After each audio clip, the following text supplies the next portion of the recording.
So the University of Oklahoma picks up another football commitment, this one from three-star linebacker Danny Stutzman. Danny's coming out of Winter Garden, Florida, where last year he had 110 tackles and I believe 3.5 sacks for loss. For me, at 6'3", 205 pounds, he's a prototypical chase him down and tackle him linebacker, a classic will linebacker, the kind of linebacker that Kenneth Murray Jr. was and became over the course of 3 years at OU. And I think it's another important commitment, a backbone commitment, if you will, in this class that is only 5 deep right now and is ranked 41st in the 247 Sports Composite. Now, I don't necessarily think that's where Oklahoma is going to end. As a matter of fact, I would bet good money that that's not where it's going to end to anybody that wants to bet against it. Matter of fact, if that's where you're at, call the show. 918-460-5925. Okay? You come right in with that take. We will let it right through. My man Mayberry would get you on the line. Now, because there are just 5 commitments in this class where you usually expect to get upwards of 25, at a time when both Tennessee and Ohio State lead all comers with 17 total, you got to believe that Riley and Grinch are doing their best to try to put together something like a run on recruits because blue chippers are drying up. Give you an example. Oklahoma is in on Caleb Williams, 5-star quarterback out of Washington, D.C., Gonzaga High School, a 3,800-yard, 1,100-yard rusher, passer. The dude has all the tools you want, a tremendous release. He's put out some videos on his Twitter account of him throwing darts. You want it, right? And it's the rare opportunity for Oklahoma to trade up at a position of need and at a position that it values, quarterback. Because you'll remember, back in January, Brock Vandegrift went on New Year's Day at noon, stopped me from watching New Year's Day games, to tweet, hey, I love Oklahoma, but I'm not going to Oklahoma. I'm reopening my recruitment. And then not 16 days later, he decides, hey, I'm going to go commit to Georgia, his hometown university, thinking it's a long way from Georgia to Oklahoma. All right, whatever. Then Oklahoma gets right back into the Caleb Williams sweepstakes, right? To which it seemed like Caleb Williams was going to be in on Penn State, LSU, and of course, Maryland, his home state. Then he took what was called an extended visit because he stayed 4 days with his father in Norman. Take a look around just before the pandemic kicked everything into where we are here in the United States. But yesterday, an hour after Williams decides to tweet his top 3 schools that include Maryland, Oklahoma, and LSU, Garrett Nussmeier decides that he is going to commit to LSU. That is a top 100 prospect at quarterback, Flower Mound's best, 3,800-yard passer, 38 touchdowns last year, and was always considered an LSU lean, if for no other reason than Doug Nussmeier, who's quarterback's coach for the Dallas Cowboys, was an offensive analyst for LSU in 2018. Also, former offensive coordinator for Alabama and Nick Saban. Doug Nussmeier is extremely accomplished, right? And also has a relationship with Scott Linehan, as you might think. Linehan was offensive coordinator for the Dallas Cowboys not too long ago, right? I don't really buy into what he's doing, but he did have a 5,000-yard passer and Matt Stafford in the best season of Calvin Johnson's tenure as a Detroit Lion. So now he's going to be the passing game coordinator next to Steve Ensminger. And they were supposed to be recruiting pretty hard Caleb Williams, but they were also recruiting pretty hard Garrett Nussmeier. And because Nussmeier seemed like he always just kind of wanted to go to LSU and really didn't have eyes for anybody else, maybe Texas, if you want to believe the hype, I thought that he would be first to pull the trigger, if for no other reason than to sew up the spot where he really wants to go. And I was right. So he pulls the trigger. He's going to LSU or committed to go to LSU. He gives them a remarkable class so far, with 8 commitments, including a couple of 4-star edge guys that I really love, including Landon Jackson, 6'6", 245 pounds, coming out of Texarkana. The dude can move. So now it seems that Oklahoma has his arms wide open and is beckoning your mans, Caleb Williams. Come on down. Come on down, baby. Because it's either that or Mike Locksley. Mike Locksley, who hauled off and punched one of his assistants at University of New Mexico. Mike Locksley, who gave the keys to a company car to a walk-on who then proceeded to go pick up a DUI with the company car while he was still in New Mexico. Mike Locksley, who ain't win no games as a head coach. Mike Locksley, who had to go to the Nick Saban Rehabilitation Lab for coaches, ascends to offensive coordinator, turns that into Maryland. But also Mike Locksley, who flipped 5-star wide receiver Raheem Jarrett from LSU to Maryland. Also Mike Locksley, who went down to Owasso, Oklahoma, and got the other Josh Jacobs clone. That is Isaiah Jacobs, his little brother, from those Rams. So it's not as if Mike Locksley does not know how to recruit. It's just I don't know that he knows how to coach, as a head coach. But if that's what you want to do, that's what you want to do. But the first 5 into Oklahoma, as it stands right now, Cody Jackson, wide receiver, 4-star for the Sooners, first one in, 6 foot, 175 pounds, and was a offensive MVP out of his district in 2019.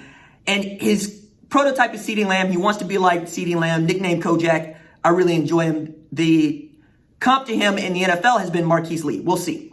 Ethan Downs is the number 1 prospect in the state of Oklahoma.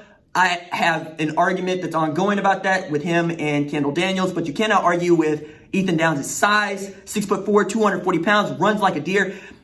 I saw him at the Jim Thorpe Award, okay? And yes, I'm 5'5", and I weighed in 138 pounds over the weekend where I hit the bench. We got up 8 reps at 225, coming straight out of quarantine. I'm going to be a WWE superstar. Watch. I got nothing else to do. It's like that. Ain't got nothing to watch. Ain't got nowhere to go. I'm going to come out, get cock diesel, get this Way League 6-pack going back here, and we going to get it on. Hey, somebody tell Apollo that I'm trying to get a fight too. Preferably boxing. But, anybody I can beat up. Tell him. All right? So, we got to go to break already? Oh, you got Leo. Okay, cool. See, it's different right now. We'll get back to finishing, talk about Cody Jackson and Ethan Downs. But now we get to talk about a few of the recent ones, right? Because Cullen Montgomery made it official earlier this year, right? Offensive tackle out of Bel Air Episcopal, 6'5", 315 pounds. He is on the same offensive line as Ohio State commit Donovan Jackson, offensive guard, one of the top guards in the country. Good luck going against that line. I mean, he's got a 3-star rating, but he's got tremendous size, tremendous frame. He's also a fire plug of a kiddo. I enjoyed him and I enjoyed talking to his mom. Can't wait for him to get started with, I hope, is his senior year of high school football. Bradarius Ham of the Auburn Tigers is kind of the projection of what he could be like. And then last month, Oklahoma picked up Jordan Mooks, right? Coming off of helping Choctaw to an 8-4 record. Hadn't played a whole bunch of football in his life, but at 6'4", 192 pounds, you could see why you would offer and take a chance on what I think is more of a project than perhaps a ready-made safety, right? He's ranked just inside the top 450 nationally, number 26 safety in the country and number 6 in the Sooner State.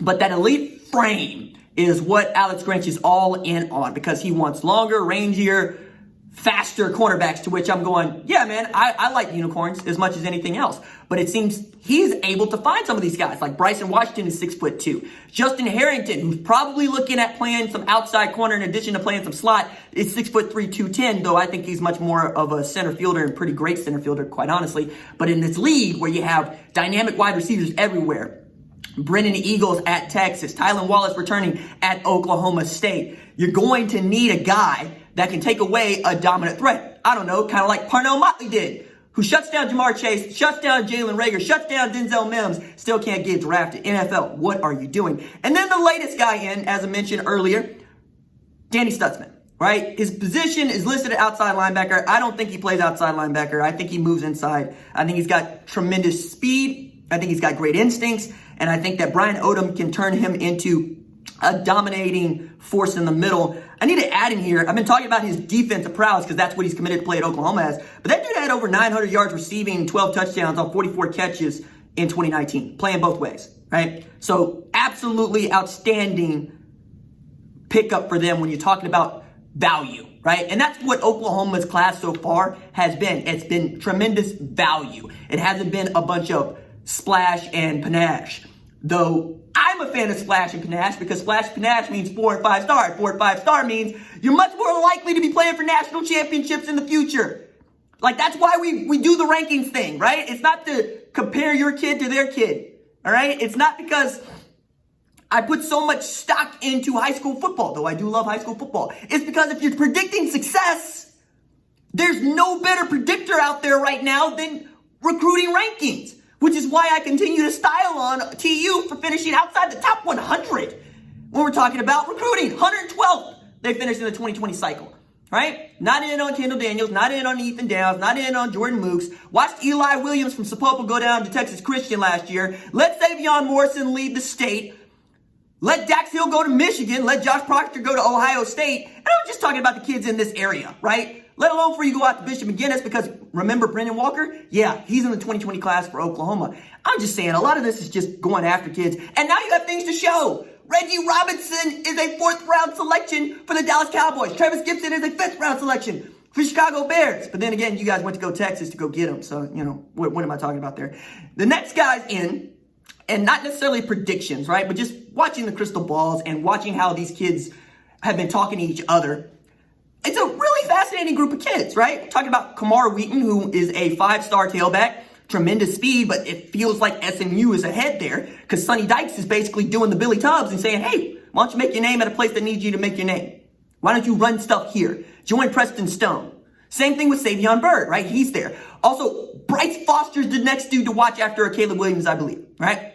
Bryce Foster nicknames himself the Mountain, all right? He wants to throw shot and disc and play football. The way that folks talked about Kevin Bookout coming to Oklahoma is the way that you should be talking about Bryce Foster, okay? He's that good. He's that kind of an athlete, and they are more than willing to let him play both football and throw for track and field at Oklahoma. As a matter of fact, Benny Wiley and Coach Beadenbow have sat down with him and showed him how this would work, how we can make this all go well for you, right?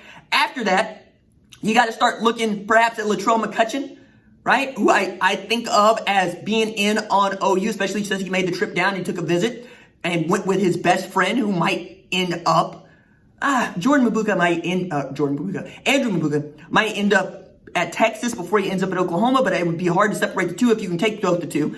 McCutcheon famously told me in an interview, Texas can take their offer back, and he's from the Austin area, right? And what would it be like for Oklahoma to be able to go down into Austin's backyard once again and go win, right? Go get kids out of that area that might have otherwise been going somewhere else. Not Texas, obviously, but Houston, Texas A&M, TCU, Baylor. I mean, we can keep going on and on there. And after that, you got to start looking back to the offensive side of the ball. Christian Leary is going to announce it earlier this summer. We'll see what happens with his recruitment, but Oklahoma is in on him. Another guy, Mario Williams, coming out of Plant City. He's a Raider. Helped lead the Raiders to their first baseball championship in decades, right? Can play both ways for you, offense and defense, but also is a great center fielder, leadoff man, and relief pitcher. And then it gets to be fun, right? Because then you get to take a look around and see what else you can go get or flip, right? Because the way that Ohio State did Oklahoma dirty last month is just, I had so much fun with it. Because Jensen Dunn was committed to go to Oklahoma for an hour. And then Ohio State called and be like, for real? That's what you're going to do? And he's like, y'all would take me? Yeah. What are you talking about? Yeah, I'm going to Ohio State now. Which you can't argue with at this point. It's been DBU from a professional standpoint, right? 7 first-rounders that played defensive back since 2016 went to Ohio State, right? I know that LSU feels some kind of way about that because they've also had recent success, and I expect Derek Stingley to be a first-round draft pick in 2 years, right? But Alabama looks around and says, hey, when you're looking at who's in the league, and you're looking at who stays in the league, it's our guys, right? To which I'd be like, y'all remember y'all put Dean Milner in the league, right? You remember that? I remember that. You remember. But they also have Patrick Surtain over there at Alabama.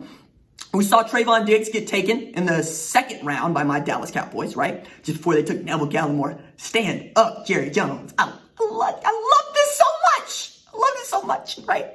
But it could get real cool real quick for Oklahoma is what I'm saying. And it would need to be because the optics of this thing were getting out of hand. Because I have been saying out loud, Alex Grinch, Lincoln Riley, get on it. Jeremy Pruitt, taking no chances. Because as I got to talk with another commit to Ohio State, Evan Pryor, we'll run that interview later on in the week, I asked him about this idea of why do you think that during this dead period so many kids are deciding that this is what they need to do at this particular time when, virtual visits is the way to go, right? It's like, it's not even AR. It's not even VR. It's showing it around on your phone. Here, take this FaceTime out. We walking around campus. What you think? Kids are committing to it.